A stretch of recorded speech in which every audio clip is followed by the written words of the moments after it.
امام علی مقام کے والد محترم حضرت مولا علی مرتضی شیر خدا رضی اللہ تعالیٰ عنہ مولا علی پاک کی بارگاہ میں لے کر گئے، بچپن کے اندر لے کر گئے اور جا کر پیش کیا۔ اور ہم بزرگوں کے پاس اپنی اولاد لے کر جاتے ہیں، کس لیے لے کر جاتے ہیں کہ حضور ان کے لیے دعا فرمائیں، ان کے لیے کیا کریں؟ دعا فرمائیں۔ تو جناب مولا علی پاک نے جو ہے امام اعظم ابو حنیفہ رضی اللہ تعالیٰ کے والد محترم کے لیے دعا فرمائی، اور اس دعا کا نتیجہ یہ ہوا کہ اللہ نے آپ کو جو بیٹا نعمان عطا فرمایا، وہ وقت کا امام بنا جس کو پوری دنیا آج بھی امام اعظم ابو حنیفہ کے نام سے جانتی ہے۔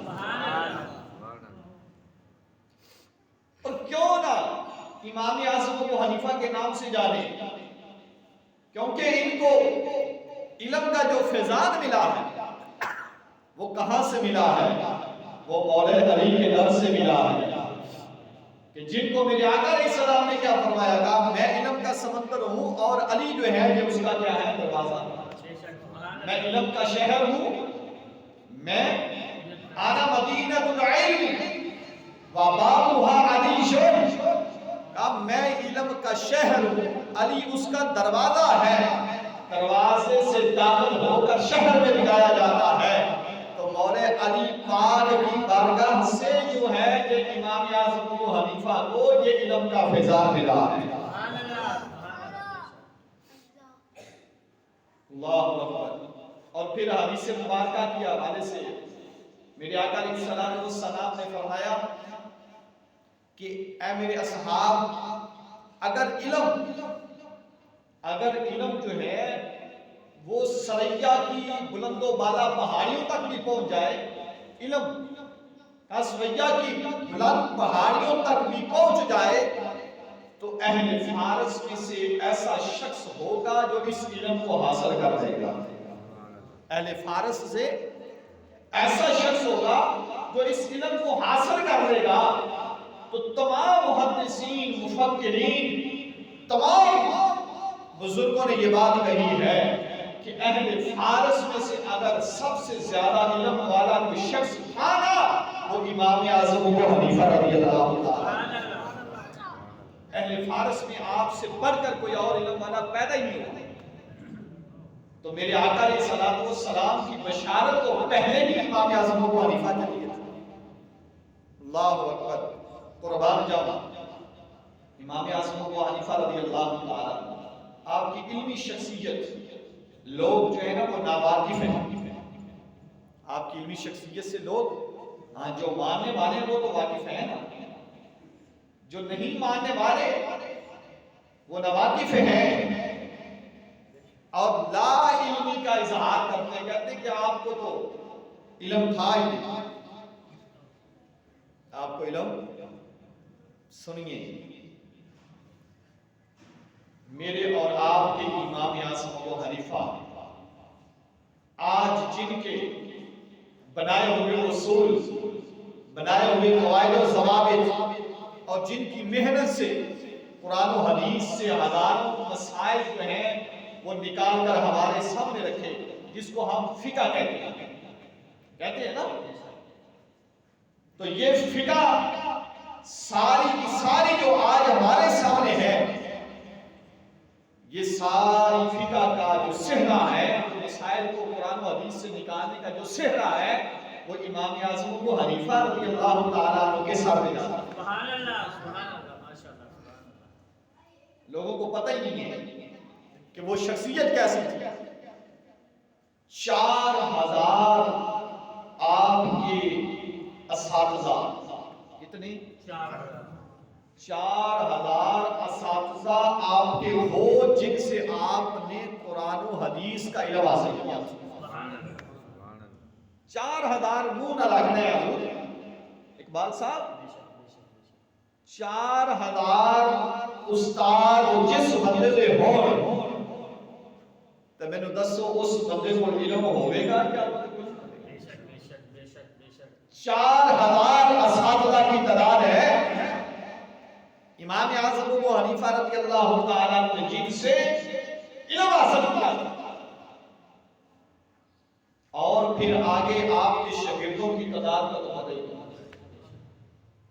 آپ کے شاگردوں کی تعداد امام اعظم ابو حنیفہ رضی اللہ تعالیٰ عنہ کی شاگردوں کی تعداد کتنی ہے؟ بے شمار. اور 500 ایسے شاگرد ہیں جن کو محدث کہا جاتا ہے. سبحان اللہ. محدث کس کو کہتے ہیں؟ حدیث بیان کرنے والا. محدث کس کو کہتے ہیں؟ حدیث بیان کرنے والا. حدیث بیان کرنے والا. تو 500 شاگرد وہ آپ کے جو حدیث بیان کرنے والے ہیں، باقی کی تعداد تو پتہ ہی نہیں. سبحان اللہ. سبحان اللہ. 4000 خود اپنے شاگرد استاد اور 500 اپنے شاگرد جو وقت کے محدث بنتے ہیں. اور پھر آپ کی جو علمی مجلس ہوتی تھی نا، کوئی بھی مسئلہ درپیش آتا تھا تو آپ اکیلے نہیں ہوتے، مکمل آپ کی مجلس شورا ہوتی. کیا ہوتی؟ مکمل مجلس شورا ہوتی. اور وہ مجلس شورا جو تھی نا 1000 علماء پر مشتمل ہوتی. سبحان اللہ. کتنے جناب والا؟ 1000. 1000 علماء پر وہ مجلس شورا کا بورڈ جو ہے وہ ہوتا تھا، جس کے اندر مسئلہ پیش کیا جاتا اور 1000 علماء اس پر بحث کرتے. امام اعظم ابو حنیفہ کی نگرانی کے اور 40 اس میں 1000 میں سے 40 جو علماء وہ ہوتے تھے جن کو مجتہد کہا جاتا تھا. یہ الفاظ تھوڑے سے مشکل ہیں، لیکن صرف آپ ناموں سے ہی واقف ہو اتنا ہی کافی ہو جائے گا کہ جس بندے کے 4000 استاد ہوں، 500 شاگرد محدث ہوں، اور جس کی مجلس شورا جو ہے وہ 1000 علماء پر مشتمل ہو، تو مجھے بتائے وہ بندہ کتنا علم والا ہوگا، کتنا علم والا ہوگا. سوچ نہیں سکتے. آج تک کسی کی وہاں تک سوچ نہیں پہنچی جہاں تک امام اعظم ابو حنیفہ رضی اللہ تعالیٰ عنہ پہنچی. آج جتنے بھی علماء ہیں، جتنے بھی آج علماء ہیں، 1000 صدی سے لے کر اب تک تمام کے تمام جو ہیں امام اعظم ابو حنیفہ رضی اللہ تعالیٰ عنہ کے اصول سے ہی فیض حاصل کرتے ہیں. آپ کے بنائے ہوئے اصول سے فیض حاصل کر رہے ہیں. اور میں یہاں پر آپ کو یہ بھی بتاتا چلا، میں پھر آگے گفتگو کو بڑھاتا ہوں. میں یہ بات بہت قابل غور ہے. امام اعظم ابو حنیفہ رضی اللہ تعالیٰ عنہ وہ اصلی ہیں جن کو صحابہ کی زیارت کا شرف حاصل ہوا. سبحان اللہ. آج کے نہیں ہے، صحابہ کی زیارت کی آپ نے. تو صحابہ کی زیارت کرنے والا کون ہوتا ہے؟ تابعی. حضور کی زیارت کرنے والے صحابہ اور صحابی کی زیارت کرنے والا تابعی کہلاتا ہے. اور آپ نے جناب سیدنا حضرت جابر رضی اللہ تعالیٰ عنہ کی زیارت فرمائی. سبحان اللہ. سبحان اللہ. حضرت عبداللہ بن انس کی آپ نے زیارت فرمائی.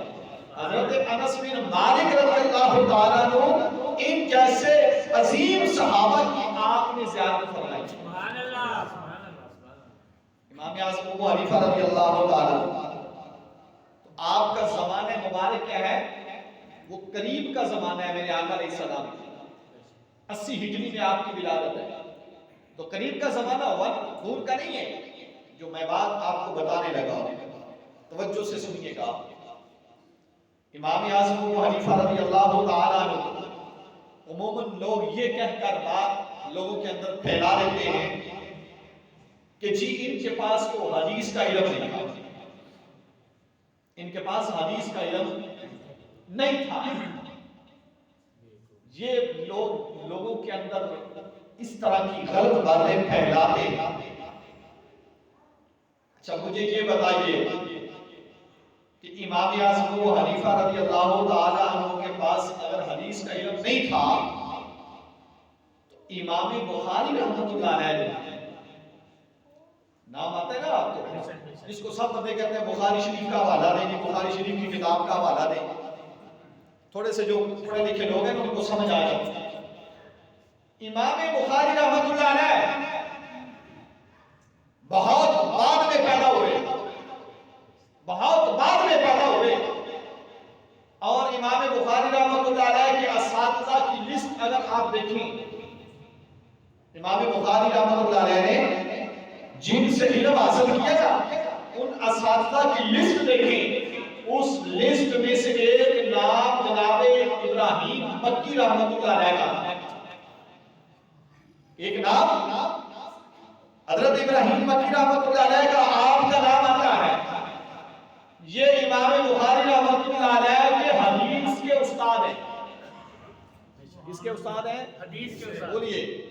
حضرت ابراہیم مکی رحمۃ اللہ علیہ امام بخاری رحمۃ اللہ علیہ کے حدیث کے استاد ہیں. مطلب کیا کہ حدیث جو پڑھی ہے نا امام بخاری نے جن اساتذہ سے حدیث پڑھی ہے ان میں ایک نام ابراہیم مکی رحمۃ اللہ علیہ کا آتا ہے. اور یہ ابراہیم مکی جو ہے یہ امام اعظم ابو حنیفہ کے شاگرد ہیں. سبحان اللہ، سبحان اللہ، سبحان اللہ، سبحان اللہ. یہ ابراہیم مکی جو ہے یہ امام اعظم ابو حنیفہ رضی اللہ تعالیٰ عنہ کے شاگرد ہیں حدیث میں. تو امام بخاری شاگرد سے حدیث پڑھے، شاگرد سے حدیث پڑھے تو وہ وقت کا امام امام بخاری بن جاتا ہے. تو پھر بتائیے شاگرد سے حدیث پڑھنے سے امام بن جائے تو استاد جو ہے اس کا مقام حدیث میں کیا ہوگا؟ سبحان اللہ، سبحان اللہ. شاگرد حدیث، شاگرد سے حدیث پڑھی جا رہی ہے. امام بخاری وقت کا امام بن گیا، حدیث کے اندر امام بن گیا. امام اعظم ابو حنیفہ رضی اللہ تعالیٰ عنہ کے پاس کتنا حدیث کا علم ہوتا ہے یہ لوگوں کو پتہ ہی نہیں ہے. اللہ اکبر. یہ میں نے مختصر سا یہ خلاصہ آپ کا علمی حوالے سے آپ کے سامنے رکھا کہ اللہ رب العزت نے کتنی آپ کو عظمت اور شان سے نوازا علم کے اعتبار سے، علم کے اعتبار سے کتنا مرتبہ اور مقام ہے. اور پھر ایک ہمیں تذکرۃ الاولیاء کے اندر یہ بات ملتی ہے امام اعظم ابو حنیفہ رضی اللہ تعالی عنہ روزہ رسول پر حاضر ہوئے. کہاں پہ حاضر ہوئے؟ روزہ رسول پر حاضر ہوئے تو وہاں ہاتھ باندھ کر کہا السلام علیکہ یا رسول اللہ. کیا کہا؟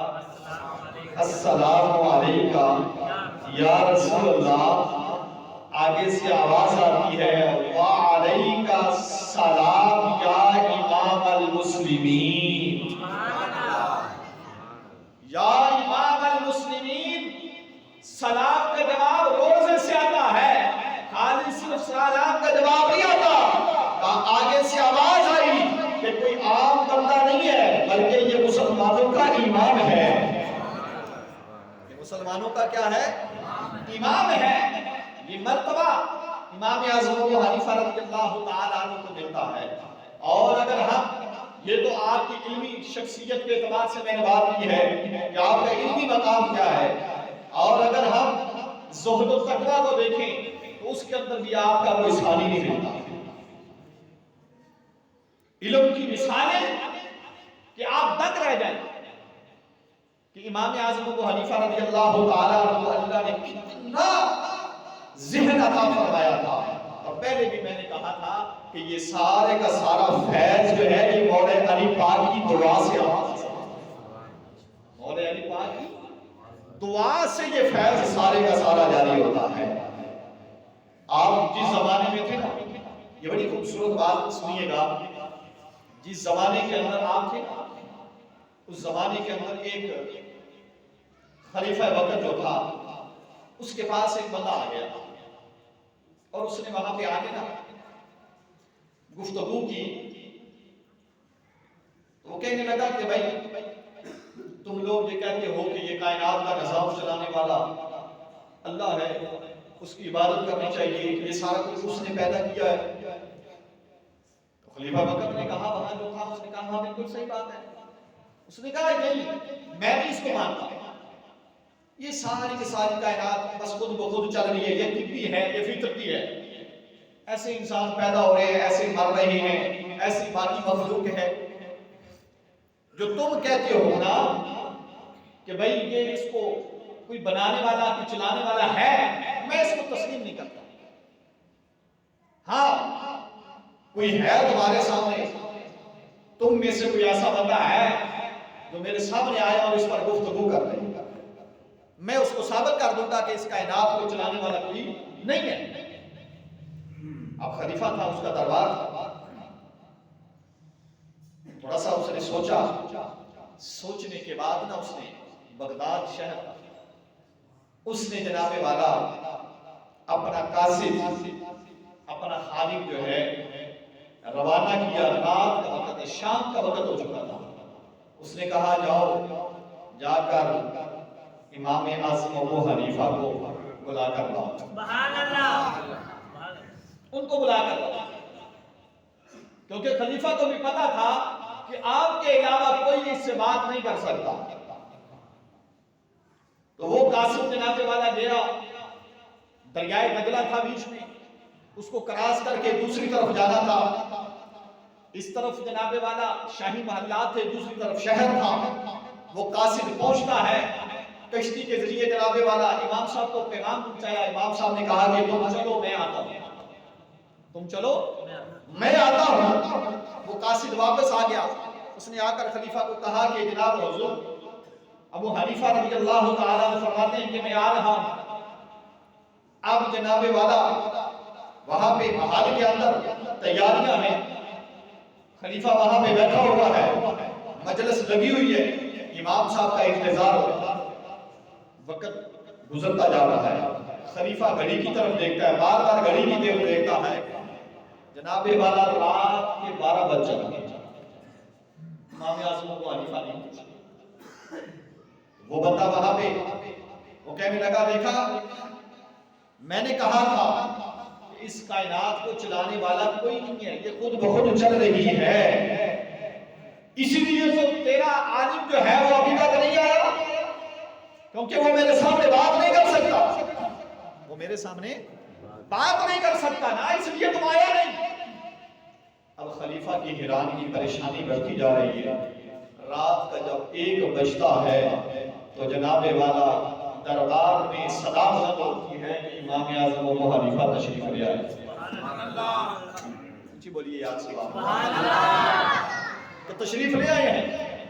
اب جناب دستور کے مطابق بادشاہ وقت جو تھا اس وقت خلیفہ اٹھا، استقبال کیا، استقبال کر کے بٹھایا، سب سے پہلے سوال کیا، کہا حضور آنے میں اتنی دیر کیوں کرے، آنے میں اتنی دیر کیوں کر دی ہے، اتنی لیٹ کیوں پہنچے ہیں؟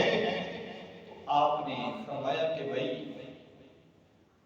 بڑا عجیب معاملہ ہوا ہے، بڑا عجیب معاملہ ہوا ہے، عجب ہو گیا۔ سارا جناب والا وہاں محل جو تھا شاہی وہ متوجہ ہوا، کہا عجیب جب بات کہی جائے نا تو پھر ہر کوئی توجہ کرتا ہے کہ بھئی کیا عجیب ہوا۔ خلیفہ نے کہا کہ حضور کیا ہوا تھا؟ آپ نے فرمایا کہ بھئی میں جب گھر سے نکلا ہوں، دریا کے پاس پہنچا، ٹائم کافی ہو چکا تھا، ٹائم کیا تھا؟ کافی ہو چکا تھا، تو میں نے دیکھا کہ بھئی اب وہاں پہ پار آنے کے لیے کوئی چیز موجود نہیں ہے، تو میں وہاں کنارے پہ کھڑا ہو گیا۔ عجیب یہ ہوا کہ میں نے دیکھا کہ پانی سے جناب والا لکڑی کے تخت نکلتے ہیں، مجھے بولیے یار سبحان اللہ، پانی سے، دریا سے، دریائے دجلہ سے تخت نکلتے ہیں، تخت لکڑی کے۔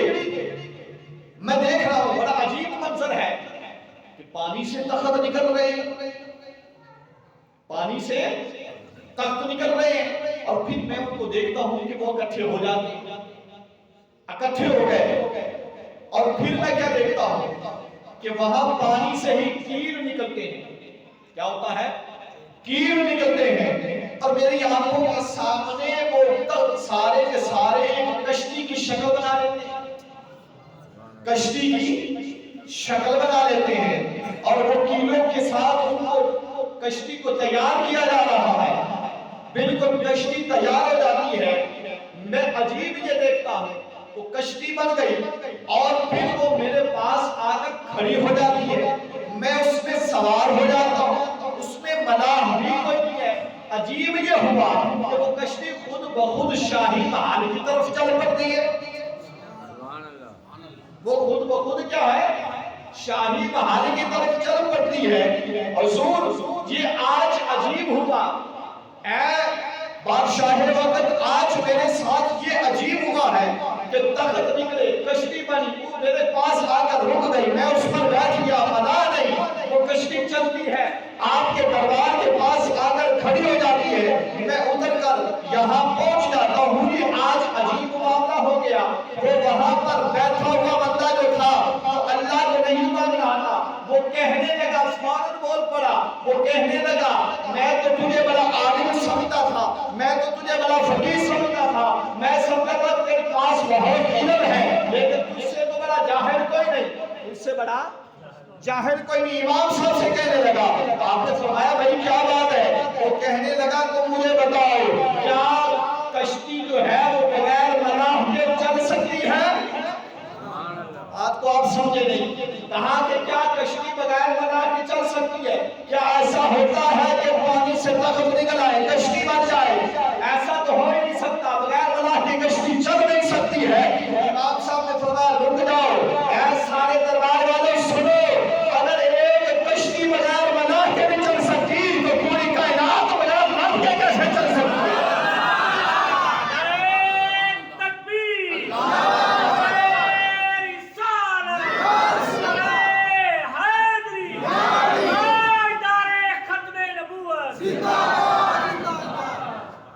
میں ایک کشتی بغیر ملاح کے چل نہیں سکتی، ایک کشتی بغیر بڑھائی کے بنانے کے بن نہیں سکتی ہے، تخت جو ہے وہ لکڑی کے درخت کے بغیر پانی سے آ نہیں سکتے ہیں، تو ایک کشتی کی جناب والا بنانے کے لیے سبھی چیزوں کی ضرورت ہوتی ہے، ایک کشتی کو چلانے کے لیے ملاح کی ضرورت ہوتی ہے۔ اے اکر کے اندر یہ پوری کائنات کو چلانے کے لیے کوئی تو ہونا چاہیے نا، وہ کوئی جو ہے اس کو ہم اللہ کہتے ہیں، قل هو اللہ احد کہتے ہیں۔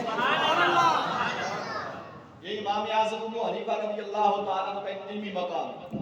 اب بندے نے جب یہ جواب سنا نا، اب اس کے پاس تو بات رہی کوئی، اس کے پاس کوئی بات رہی نہیں، وہ وہیں سے جناب والا دم دباتے ہوئے دربار سے نکلا، وہاں سے نکلتا۔ یہ اللہ نے آپ کو مرتبہ عطا فرمایا، یہ اللہ نے آپ کو علم عطا فرمایا۔ یہ تو میں نے سادہ سی بات آپ کو سنائی ہے، وگرنہ علماء کے اندر جو آپ کی علمی حیثیت ہے وہ باتیں بہت بڑی ہیں۔ یہ تو عوام الناس کے لیے میں نے یہ بات آپ کے سامنے رکھی کہ اللہ رب العزت نے آپ کو کتنا علم عطا فرمایا، کس قدر مرتبہ عطا فرمایا۔ اللہ اکبر۔ امام اعظم ابو حنیفہ رضی اللہ تعالیٰ عنہ، آپ کی زہد و تقوی کی مثال بھی اگر ہم دیکھیں، یہ تو علم کے اعتبار سے ہے نا، یاد رکھیے گا علم کے ساتھ ساتھ زہد و تقوی کا ہونا بھی ضروری ہے، زہد و تقوی کا، پرہیزگاری کا ہونا بھی کیا ہے، ضروری ہے۔ آج لوگوں کے پاس علم تو بہت ہے، علم بہت ہے، لیکن زہد و تقوی نہیں، پرہیزگاری نہیں ہے۔ امام اعظم ابو حنیفہ رضی اللہ تعالیٰ عنہ، آپ تجارت کرتے ہیں، کپڑے کا کاروبار تھا۔ اب لوگ یقین کریں حیران ہوتے ہیں ہم یہ چیزیں پڑھ کے، اتنا علم کے میدان میں اتنا کام بھی اور ساتھ میں تجارت بھی۔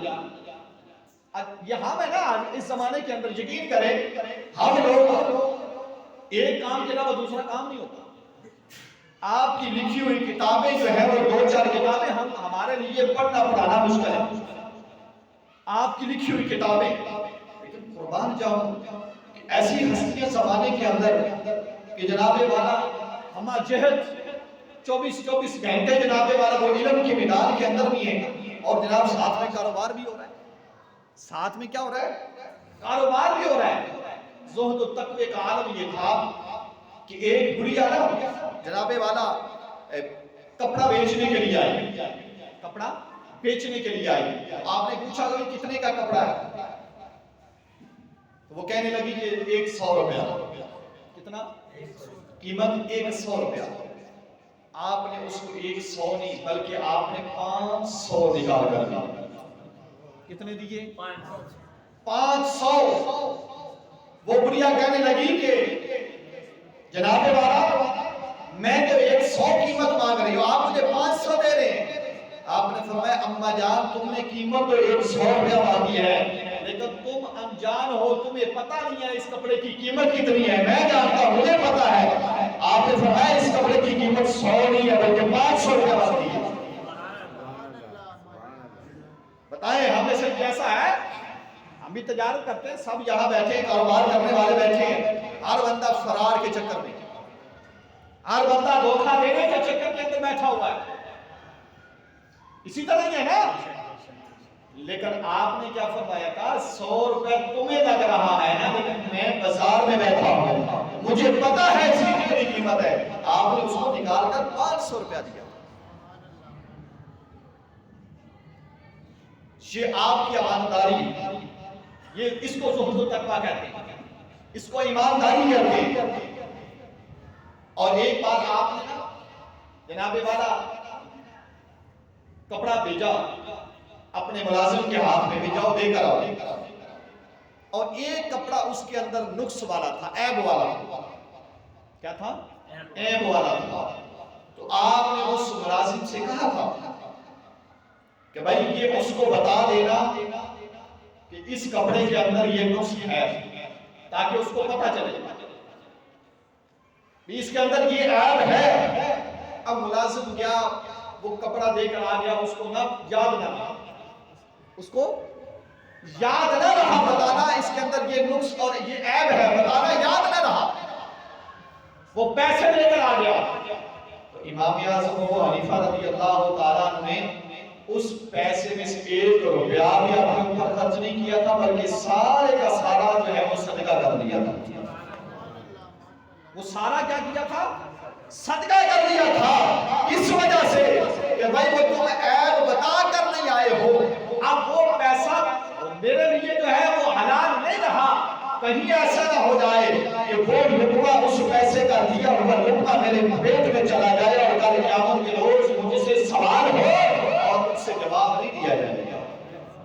مجھ سے جواب نہیں دیا جائے گا. سارا پیسہ آپ نے صدقہ کر دیا. بتائیں ہم میں سے کون ہے؟ ہم تو چھپاتے ہیں، ہماری چیزوں کے اندر عیب ہو تو ہم چھپاتے ہیں، بتاتے نہیں. لیکن امام اعظم ابو حنیفہ رضی اللہ تعالیٰ عنہ جہاں علم کے میدان کے اندر آپ کا ثانی کوئی نہیں ہے، وہاں زہد و تقویٰ اور عبادت کے اندر بھی آپ کا کوئی ثانی نہیں ہے. اللہ تعالیٰ آپ کی قبر پر کروڑ رحمتوں کا نزول فرمائے.